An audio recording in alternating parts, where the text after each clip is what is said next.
Good day mga ka-TH. This is TH Treasure Hunting. Welcome sa Treasure Hunting Exploration. Andito tayo ngayon sa waterfalls. For this video, magdidecode tayo ng benchmarker. So mga ka-TH, let's happy treasure hunt.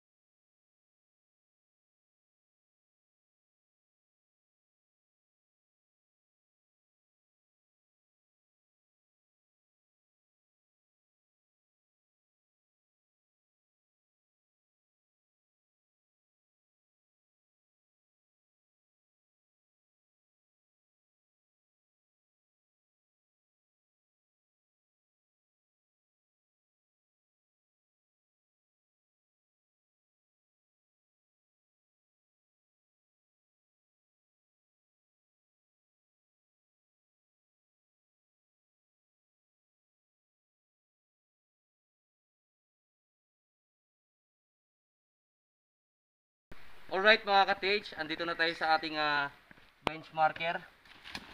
Ito yung ating benchmarker mga ka-TH. So yan, kung napapansin nyo, para siyang eyesight. So yung benchmarker natin, meron siyang tinitignan. Ang location nito, from east to west. Yan. So nakatingin siya sa west.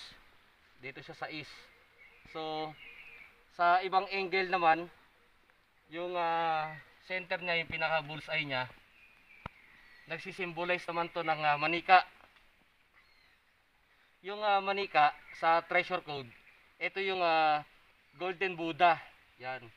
So dapat kailangan mga ka-TH, kapag nagde-decode tayo ng treasure marker, kailangan kunin natin lahat ng detalye para malaman natin kung saan yung right spot or yung ating digging spot.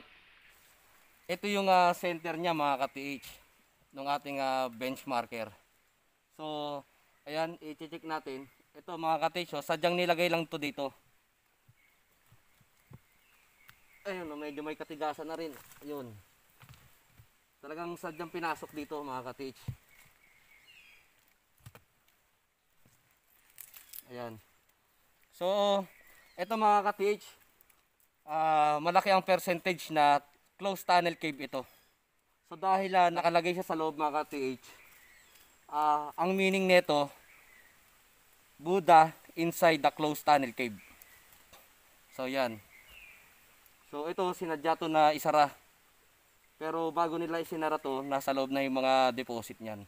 And then isa sa mga natuklasan ko, o isa sa mga nakita kong BBM, kaya natuklasan ko itong closed tunnel cave na ito.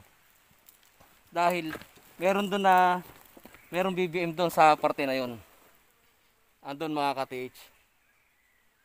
So yan, ipapakita ko sa inyo, animal head pointer yan, nakaturo dito yan. Katulad nung project namin na Discover Yamashita Treasure Site. Natuklasan din namin yun dahil mayroon dong pagong na nakaturo sa entrance ng tunnel cave. So ganun din to, parehas lang din. Pero ito, closed tunnel cave din to. Yan.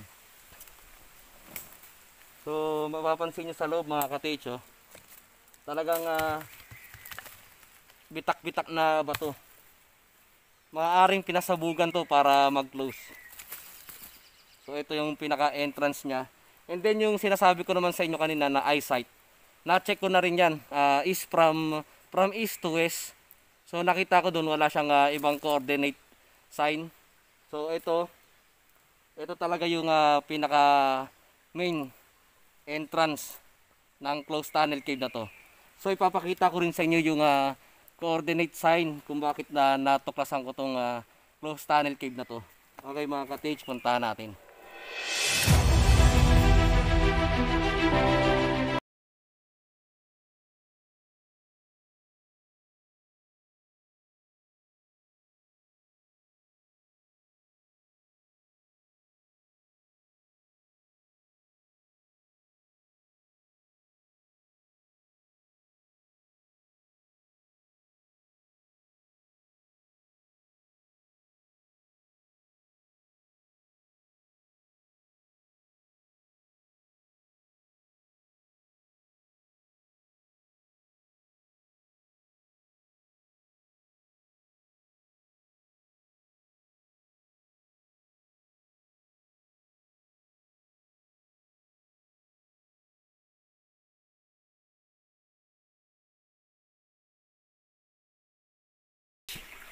ito yung ating animal head pointer.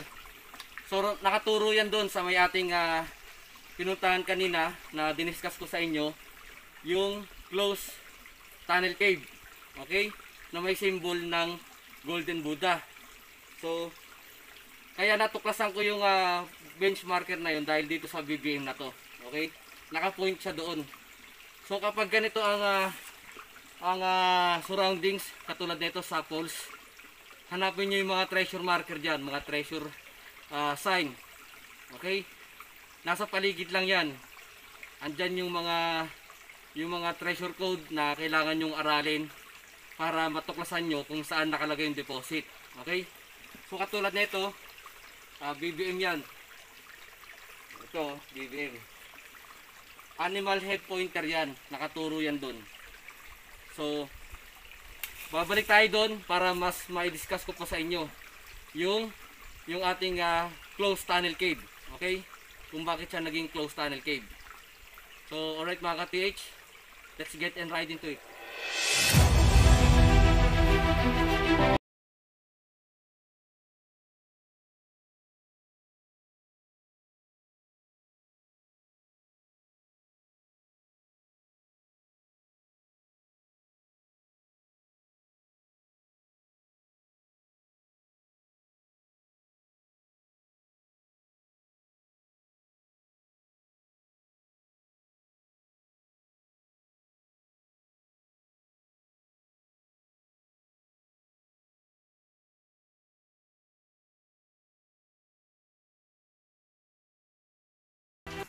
So yan mga ka-TH, andito na ulit tayo. Kung mapapansin nyo yung structural ng upper ng ating entrance tunnel cave na close.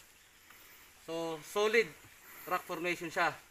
So compatible talaga siya para maging or para gawing tunnel cave ng mga Japanese Imperial Army during World War II. Ayan.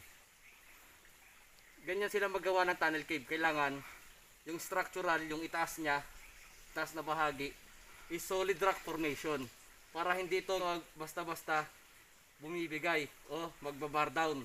Okay? So katulad nito, sinara ng mga Japanese Imperial Army to during World War II. So yan, yung ating benchmarker. So ito yung pinaka-entrance niya. And then ito yung Golden Buddha sign na nasa gitna. Ipinaloob siya dyan. Ang meaning niyan, Golden Buddha inside the tunnel cave or inside the closed tunnel cave. Yan. So hopefully mga ka-TH, someday ma-operate din namin to. And then advice ko lang sa inyo mga ka-TH, huwag kayong susuko sa inyong mga treasure site. Patuloy lang kayo dahil lang umaayaw ay hindi nagwawagi. Okay? So good luck sa mga treasure site nyo mga ka-TH.